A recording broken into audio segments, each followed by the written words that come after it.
16, du premier verset jusqu'au 3e verset. Est-ce que nous sommes là?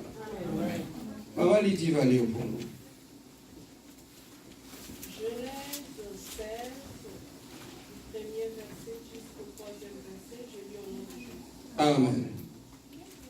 Sarai, femme d'Abraham, ne lui avait point donné d'enfant. Maman, on n'écoute pas là-bas, je crois au fond, ils n'écoutent pas. On va porter un micro.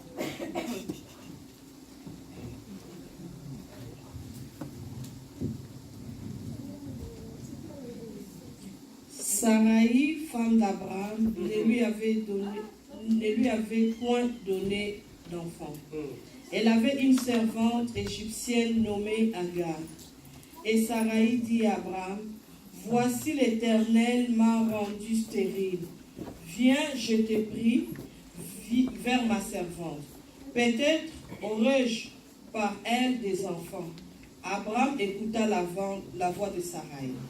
Alors Sarai, femme d'Abraham, prit Agar, l'Égyptienne, sa servante, et la donna pour femme à Abraham, son mari, après qu'Abraham eut habité 10 années avant le pays de Canaan. Amen. Amen. Merci. Merci. Il est pour nous le bon berger. En lui nous pouvons toujours espérer la lumière que nos cœurs contemplent. Le bon. Nous allons exploiter aujourd'hui, je l'ai intitulé la conséquence de l'impatience. Est-ce que quelqu'un peut dire la conséquence de l'impatience? Comment on le dit dans ta langue maternelle? Conséquence à l'ingala, c'est quoi?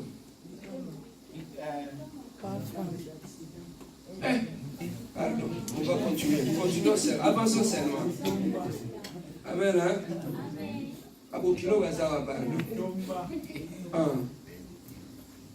La conséquence de l'impatience. Abraham, Dieu l'avait appelé. Il lui a dit, Abraham, sors de ta patrie, sors de la maison de ton père, sors de ta nation, parce que moi, je vais te bénir.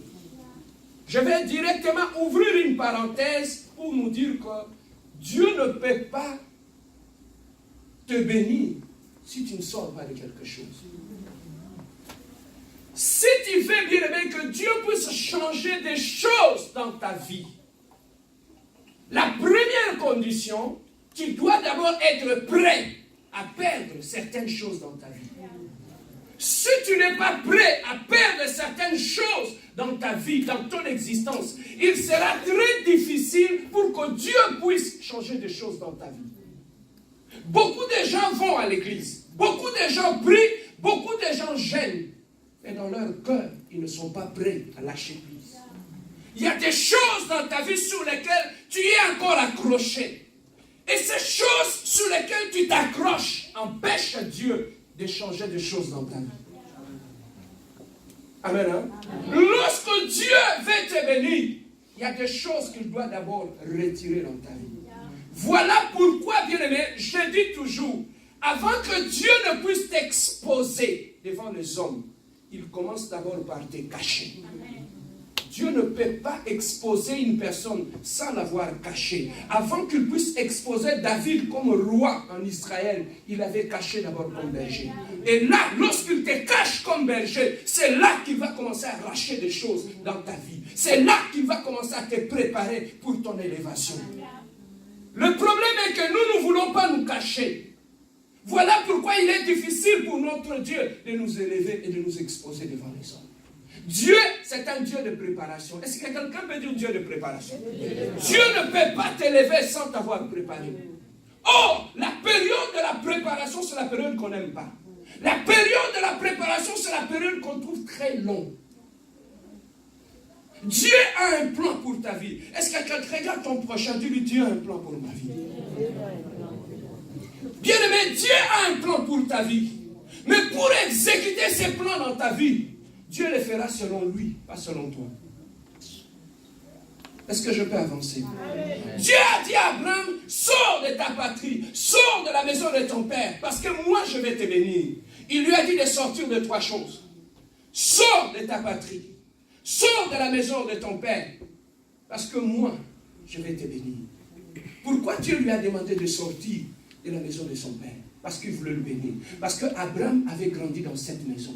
Il avait la mentalité de ses pères. Il pensait comme ses oncles. Il réagissait comme ses tantes. Mais Dieu dit, avec cette façon de voir les choses, il sera difficile pour que moi je puisse te bénir. Il faudrait que tu puisses sortir de cette mentalité ancienne pour que moi je puisse placer en toi la mentalité du ciel. La mentalité du royaume. Bien aimé, ce qui bloque beaucoup de gens, ils ont encore une mentalité du monde, alors qu'ils sont dans l'église. Ils voient encore les choses comme ils étaient dans le monde, alors qu'ils sont dans l'église. Voilà pourquoi, quand ta mentalité n'a pas changé, lorsque Dieu te parle, il te fait voir que tu vois toi, malgré tes erreurs, tes failles, tes défauts, moi je vais t'élever, tu seras une grande personne. Tu auras du mal à accepter ça. Pourquoi? À cause tu es enfermé avec cette mentalité-là. La mentalité peut te bloquer. Une personne, lorsqu'il a la mentalité villageoise, il va croire que lorsqu'il a acheté un vélo au village, il est plus riche que tout le monde. Cette mentalité-là, les gens en ont même ici. Ils croient que parce qu'il a acheté une voiture, il est plus riche que tout le monde. C'est une mentalité archaïque. Amen. Voilà pourquoi Dieu a du mal à te bénir. Parce qu'il suffirait que tu puisses acheter un pizza. Tu crois que c'est toi qui manges.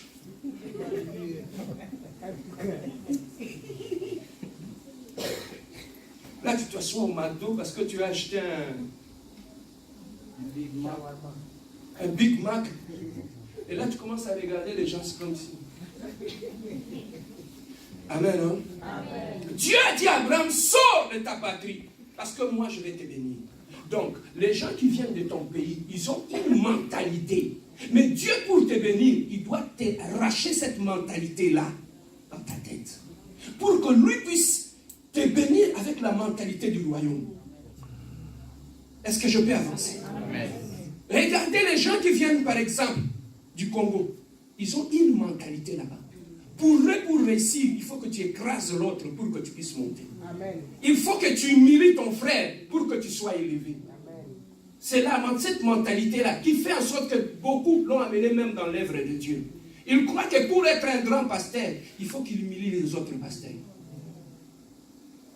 C'est cette mentalité-là que Dieu avait demandé à Abraham. Abraham, je vais te bénir, mais tu dois sortir de cette façon de voir les choses. Bien-aimé, tes prières ne marchent pas. Ce n'est pas parce que Dieu ne t'exauce pas, mais c'est parce que ta mentalité fait obstacle à tes prières.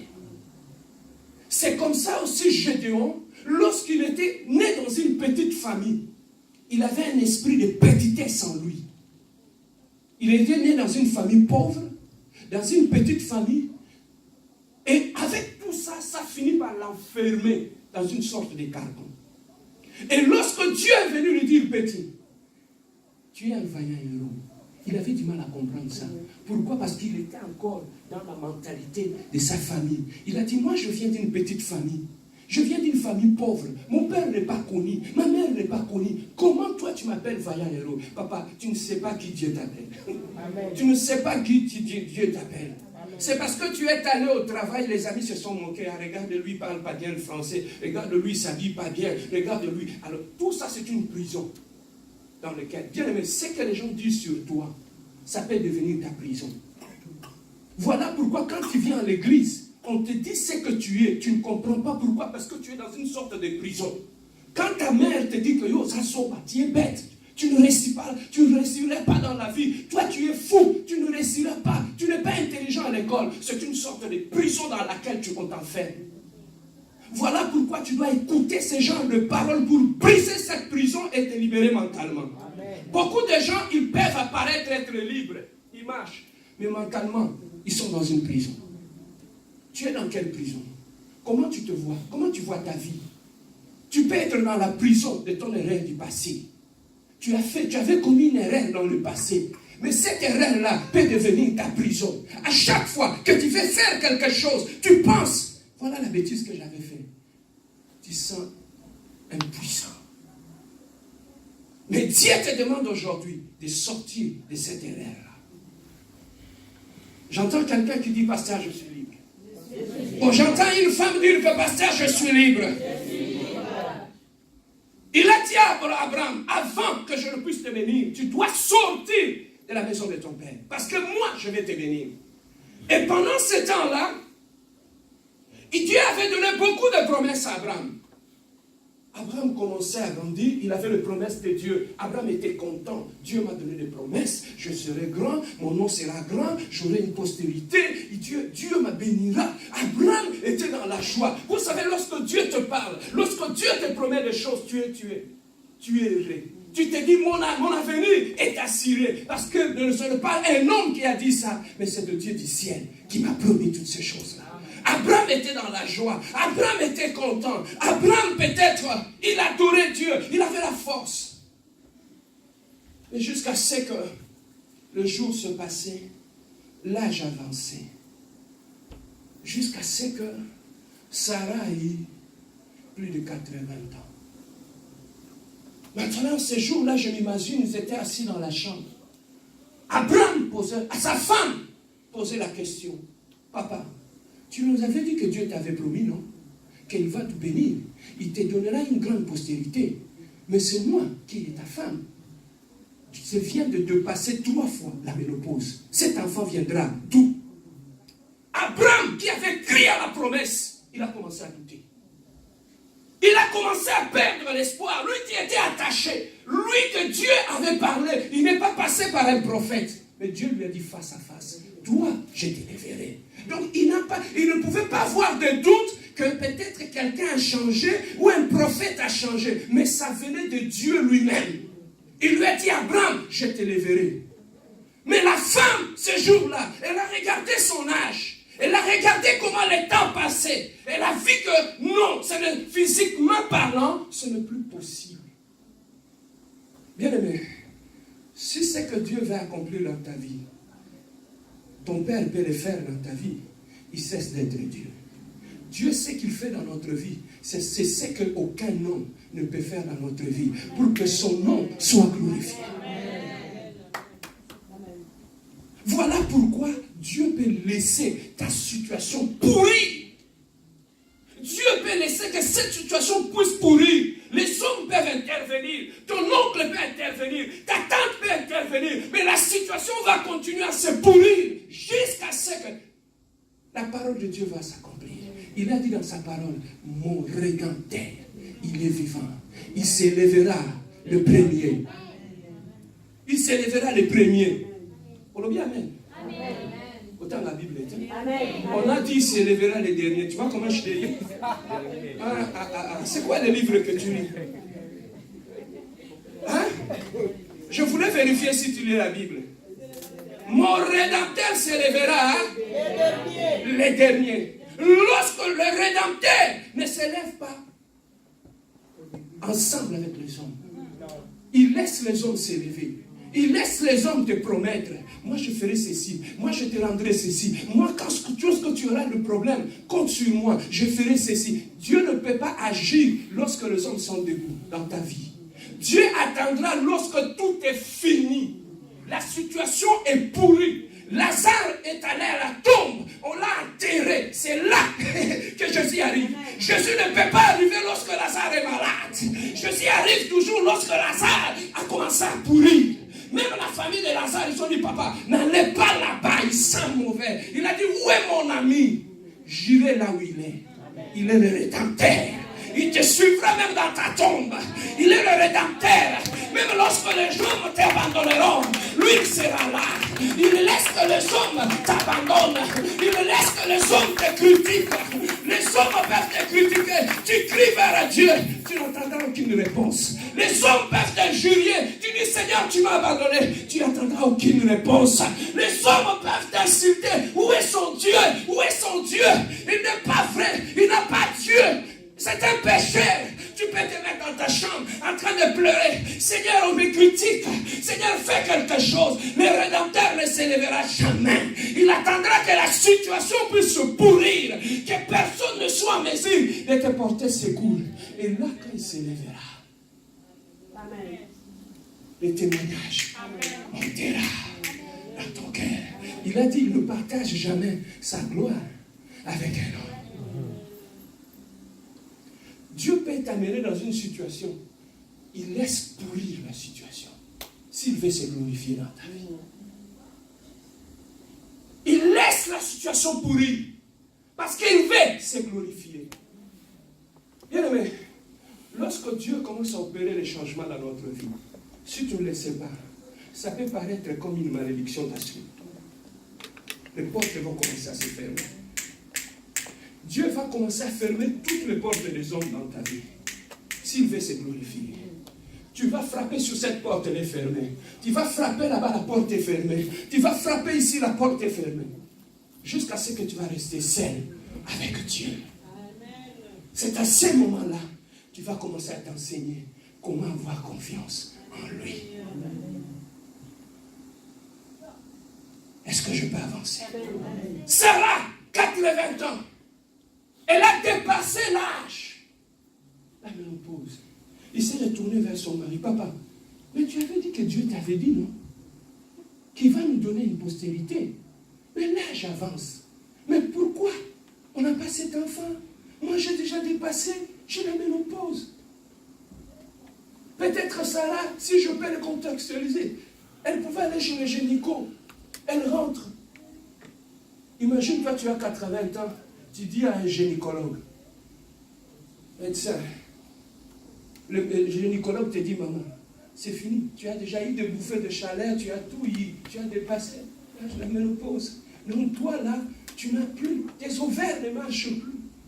Tu n'as plus rien, tout a séché. Ça, c'est le médecin qui te dit ça. Imagine-toi que tu puisses répondre au médecin, papa, Dieu m'avait promis qu'il me donnera des enfants. Il va se moquer de toi en pleine face. Il va se moquer de toi, il va dire, madame, va rencontrer un psychologue. Peut-être que tu commences à délirer. Oh! Avec Dieu. Tu n'es pas encore arrivé. Si les gens ne te traitent pas encore de fou, c'est que tu n'es pas encore arrivé. Et l'autre Dieu laissera.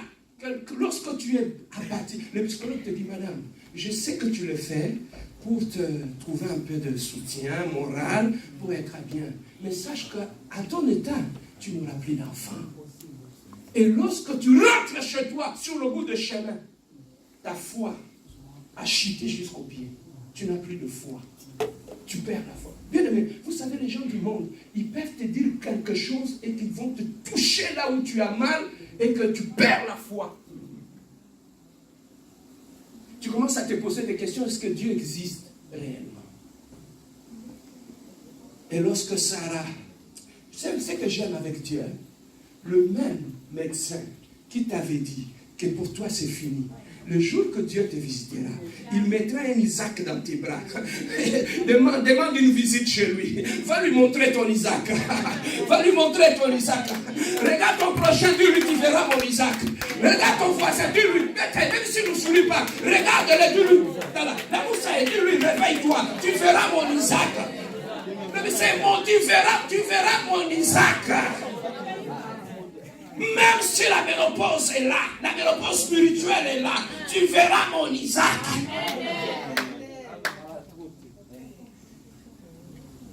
Amen. Hein? Amen. Papa, cette femme était abattue, elle était perdue, elle avait perdu espoir.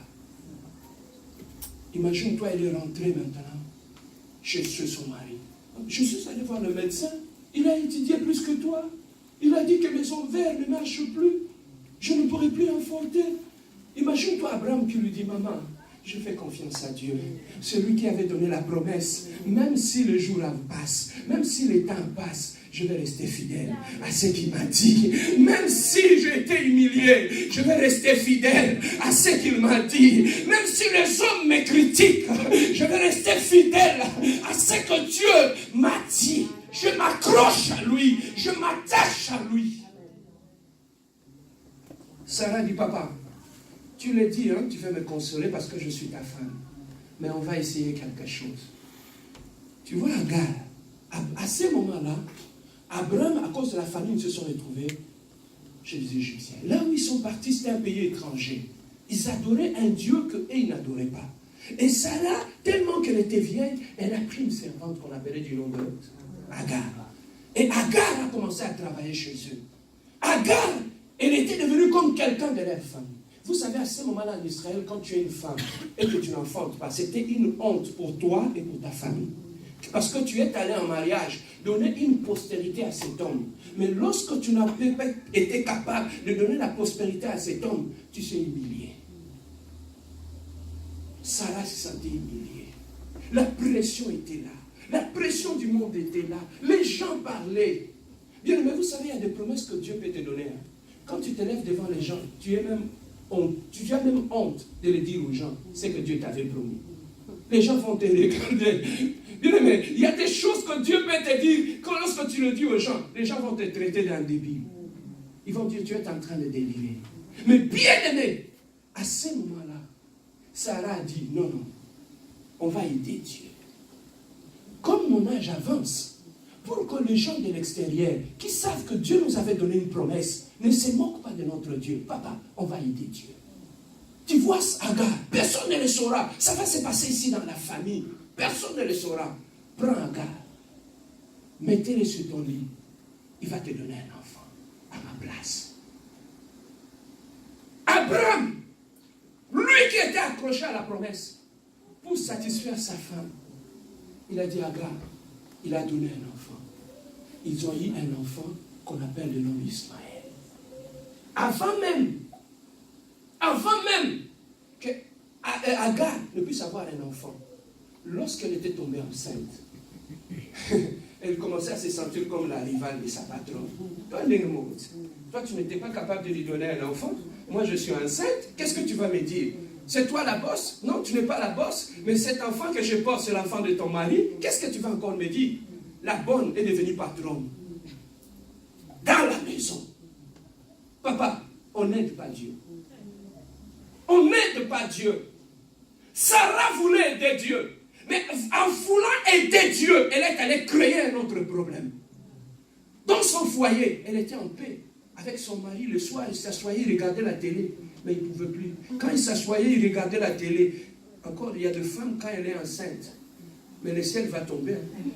Imagine-toi, Abraham et Sarah étaient assis au salon, ils regardaient la télé. C'est à ce moment-là qu'Agar passe. Maintenant, imagine-toi, toi, Abraham, et toi, Sarah, comment tu vas te sentir? Là, il va commencer à défiler, il va à gauche, il va à droite. Et là, même des fois, il dit, Abraham, amène-moi un peu de son ranch. Maintenant, toi, Abraham, tu sais que cette femme-là, elle porte mon enfant. Tu fais quoi? Tu t'élèves. Mais maintenant, mets-toi à la place de Sarah. La bonne qui commence à faire la loi dans ta maison. Bien aimé, en voulant aider Dieu dans notre vie, on peut créer un problème. Beaucoup de femmes, en voulant aider Dieu dans leur foyer, ils ont créé un problème. La paix n'y était plus, l'équilibre n'était plus là. Le mal est commencé. Bien aimé, Sarah, l'impatience de Sarah, avait poussé, avait enfanté un Ismaël dans leur maison. Et pendant que cette femme ne dort pas, pendant que cette femme, elle était enceinte, Sarah dit non, c'est trop, c'est trop. Papa, prends Agar, Abimalibanda. Ou c'est moi ou c'est elle. Parce que assez, c'est assez. Parce qu'on en voit de toutes les couleurs. Imagine-toi, Abraham était dans sa chambre avec Sarah. Et Agar dans sa chambre, là, il commence à crier. Papa, j'ai mal. Abraham devait sortir. Il doit aller voir Agar. Et quand il arrive chez Agar, maman, qu'est-ce qu'il y a? Non, il n'y a rien. Maintenant, toi, Abraham, rentre chez Sarah, va lui dire que je suis allé là-bas. Elle a dit qu'il n'y a rien. Est-ce que tu seras encore en paix? Certaines situations dans la vie, pour les gérer, ça demande de la sagesse. Lorsque tu ne gères pas certaines situations dans ta vie très bien, au lieu de donner une solution, tu vas créer un autre problème. La sagesse. Voilà pourquoi j'aime l'église et la compassion. C'est l'université de Dieu. Amen. Où on apprend la maturité. Donne une belle acclamation à Dieu. Et à ce moment-là, Abraham, il a dit, Agar, Bima, sors. Agar est sorti. En sortant, Agar est allé dans le désert. Mais le seul fait que, non, Dieu est fidèle, le seul fait que Dieu avait fait alliance avec Abraham, le seul fait que dans le ventre d'Agar, il y avait la sémence d'Abraham, Dieu ne pouvait pas laisser ça. L'ange est apparu directement là où Agar était. Il a dit, Agar, tu vas où? Tu es où? Il a dit, non, ma servante m'a chassé. Il a dit, rentre auprès de ta servante. Va te mettre à ses genoux. Va te faire excuser. Agar a obéi à l'ange. Elle est revenue à la maison. Elle a continué à être la servante de Sarah. Ce qui est à toi est à toi. Ce qui n'est pas à toi n'est pas à toi. Il va les a dit à Sarah. Agar ne pouvait que s'humilier. Parce que c'est Dieu qui lui a donné. Bien aimé, si c'est que tu as, c'est Dieu qui te l'a donné. Même si n'importe qui veut s'élever, te combattre à cause de la bénédiction, il ne saura pas. Lorsque Dieu te bénit, il place une protection. Il place une protection à ta bénédiction. Toute bénédiction de Dieu a toujours été accompagnée d'une protection. Si c'est Dieu qui te donne un enfant, c'est Dieu lui-même qui protégera cet enfant. Si c'est Dieu qui te donne ses mariages, c'est Dieu lui-même qui protégera ses mariages. Si c'est Dieu qui te donne ses maris, ses fiancés, c'est Dieu lui-même qui va protéger ses maris. Bien aimé, Agar est rentré. Et lorsque l'enfant était né, l'enfant il a eu un enfant du nom d'Ismaël. Cet enfant est devenu adolescent. Et dans la maison, cet enfant, c'est lui qui jouait. Pour Abraham, c'était lui que Dieu avait promis, qui lui donnerait une postérité. Mais pour Dieu, ce n'était pas ça. Lorsque cet enfant atteint l'âge d'adolescence, la Bible nous dit, l'âge est venu. Il est allé visiter Sarah. Il a dit, Sarah, ton temps est arrivé. Tu vas enfanter. Sarah, à cause du poids de son âge, elle a ri. L'ange a dit, tu vas avoir un enfant. Et jusqu'à ce qu'il a eu son enfant. L'enfant de Sarah, comment on l'appelle? Celui qui a tué Lecteur et David. Comment on l'appelle le fils de Sarah? Isaac. Il a eu Isaac. Et en ayant Isaac, c'était lui que Dieu avait promis à Abraham qu'il bénira au travers de lui. Bien aimé, malgré cela, que Sarah avait eu un enfant, maintenant il y avait deux enfants à la maison. L'enfant de la bonne et l'enfant de... Les deux enfants, c'était deux semences. Le combat commençait dans la maison, les deux enfants. Il n'y avait plus de paix. Jusqu'à ce que Sarah dit non, c'est assez, c'est assez. Prends ton enfant, va dehors. Agar a eu l'enfant, elle est allée dehors. Et Sarah est restée seule avec son mari et son enfant à la maison. Elle a élevé son enfant. Bien aimé, c'est tout simplement pour te faire voir l'impatience dans notre vie amène beaucoup de conséquences dans notre vie. Lorsque Dieu veut accomplir quelque chose dans ta vie, si Dieu te promet qu'il va accomplir quelque chose dans ta vie, ne forcez pas les choses pour aider Dieu. Lorsque Dieu te promet qu'il va t'amener à Canaan, ne cherchez pas de raccourcis dans la vie. Observe très bien. Lorsque nous prenons des raccourcis dans la vie, c'est là que le problème commence. Donc je trouve que ce mari, ces garçons, si lui il est chez lui, moi je suis chez moi, je crois que ça ne va pas marcher. Je vais le prendre, je vais l'amener, il va vivre avec moi à la maison. On commence à créer des raccourcis.